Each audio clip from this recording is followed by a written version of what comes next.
Shalom, selamat pagi dan selamat bertemu kembali dalam program Firman Menyapa HKBP Petojo. Sebelum mendengarkan firman Tuhan, mari kita berdoa. Ya Bapa, saat ini kami akan mendengarkan Engkau bersabda.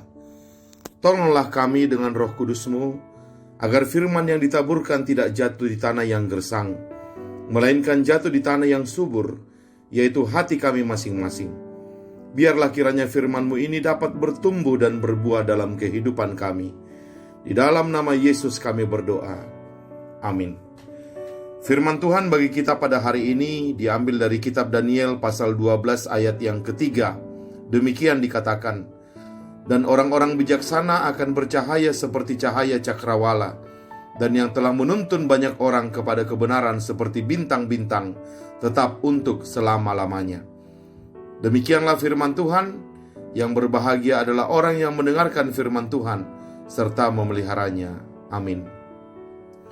Jemaat yang dikasihi Tuhan, kita semua mengenal kitab Wahyu sebagai kitab apokaliptik, yaitu kitab yang menyingkapkan tentang akhir zaman.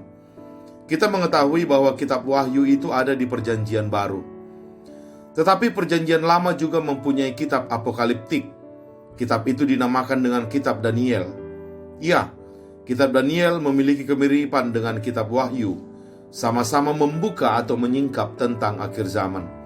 Terutama pasal 12 yang menjadi renungan bagi kita hari ini. Di ayat 1 dikatakan bahwa pada waktu itu, maksudnya pada akhir zaman, akan muncul Mikael guna memimpin anak-anak Tuhan melewati kesesakan besar.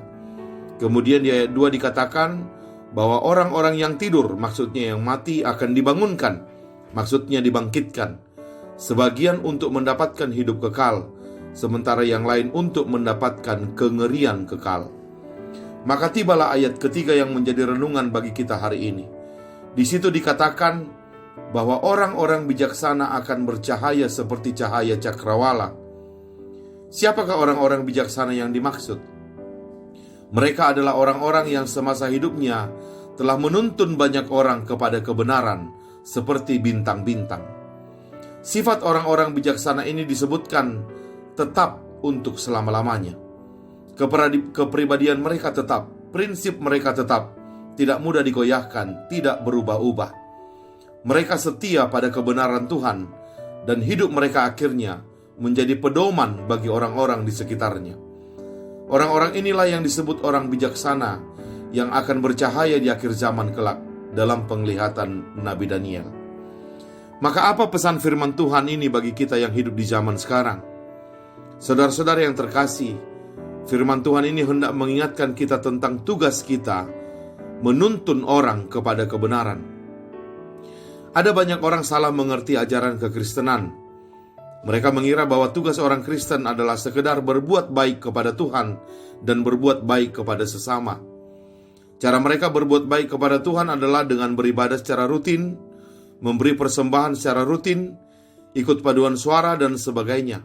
Sedangkan bagian dari berbuat baik kepada sesama adalah dengan cara menyenangkan hati teman-temannya, mengunjungi mereka, sesekali mentraktir, dan seterusnya dan seterusnya. Beribadah dan berkumpul, sesekali berdiakonia, itulah ciri kehidupan orang Kristen. Tapi firman Tuhan hari ini tegas mengingatkan kita bahwa hidup kekristenan kita bukan diukur dari apakah kita baik kepada orang lain, melainkan apakah sikap kita benar, apakah sikap ibadah kita kepada Tuhan dan sikap kita kepada sesama kita itu benar. Jadi tidak cukup cuma baik, karena ada banyak sekali kebaikan yang salah, yang tidak menuntun orang kepada kebenaran. Ketika Tuhan Yesus berkunjung ke rumah Maria, Marta, dan Lazarus, di situ kita melihat betapa baiknya Marta melayani Yesus. Dia sibuk di dapur untuk mempersiapkan hidangan bagi Tuhan Yesus dan rombongannya. Sedangkan Maria duduk di kaki Yesus dan mendengarkan dia.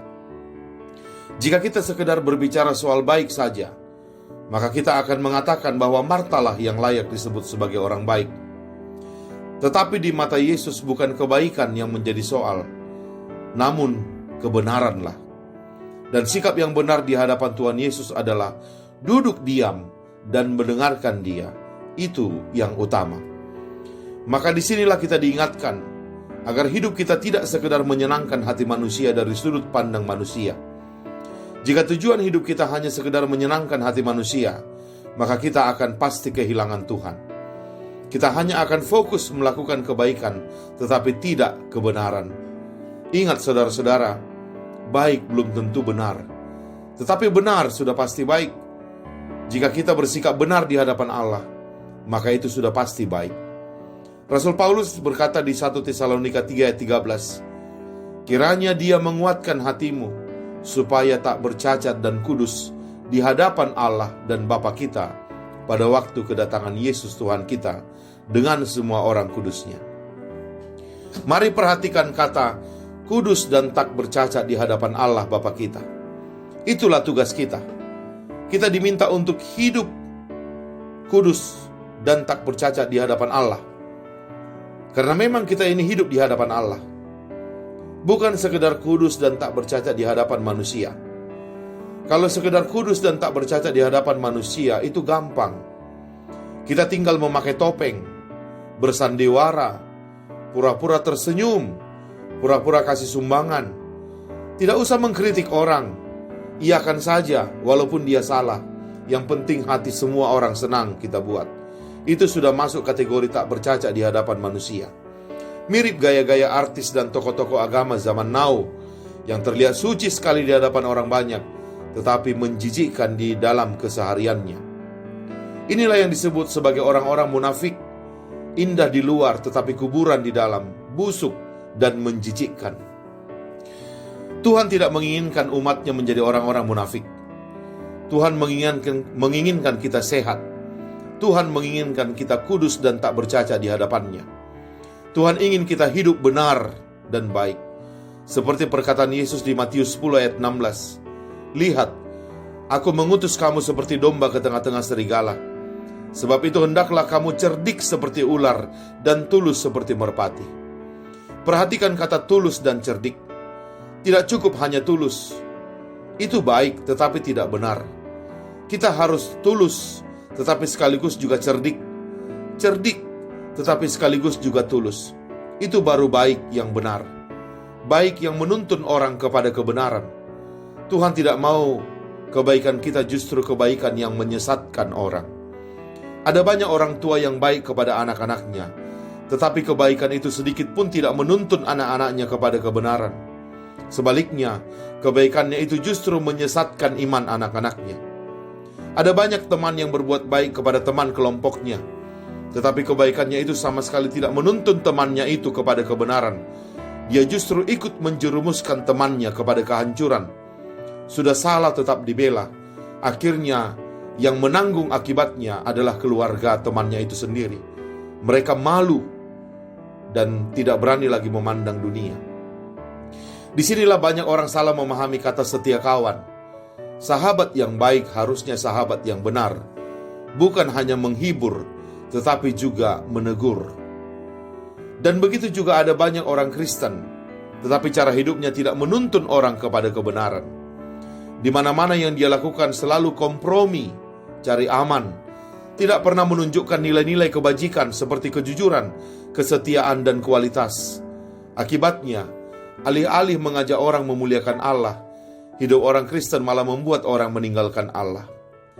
Saudara-saudara yang terkasih, ingatlah, kita adalah gereja-gereja kecil. Gereja besarnya adalah gereja di tempat kita beribadah. Sekali seminggu kita berkumpul di gereja besar itu. Kita mendengarkan ajaran sehat yang menuntun kita pada kebenaran. Kemudian setelah itu, kita semua kembali ke kehidupan kita sehari-hari. Gereja besar itu menjadi gereja-gereja kecil. Gereja-gereja yang ditugaskan untuk menuntun dunia ini kepada kebenaran. Dunia ini sedang menyaksikan cara kita berbicara, cara kita beretika, cara kita menghadapi masalah, dan sebagainya.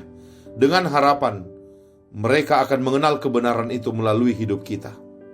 Itu sebabnya Tuhan Yesus berkata di Matius 28 ayat 19, ajarlah mereka melakukan apa yang kuperintahkan kepadamu.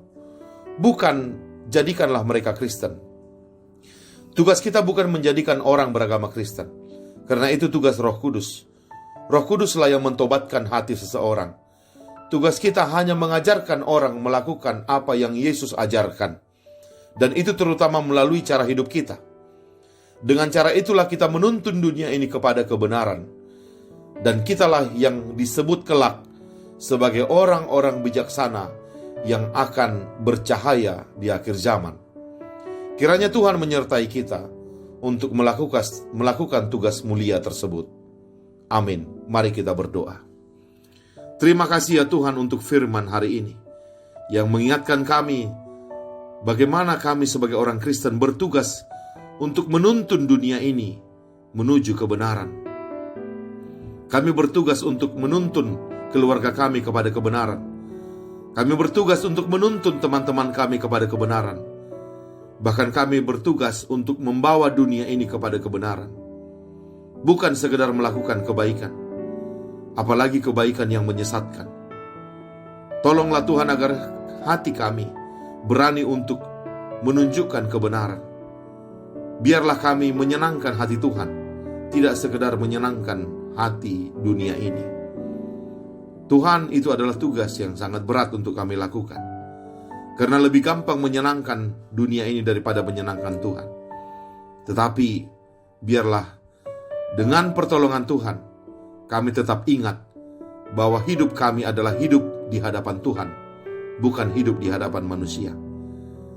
Biarlah kiranya kami bisa bersikap benar, dan cara hidup kami menuntun keluarga kami, menuntun anak-anak kami, menuntun sahabat-sahabat kami, dan menuntun setiap orang kepada kebenaran, agar kami masuk ke dalam orang-orang bijaksana yang cahayanya akan bersinar seperti cakrawala, seperti bintang-bintang di akhir zaman kelak.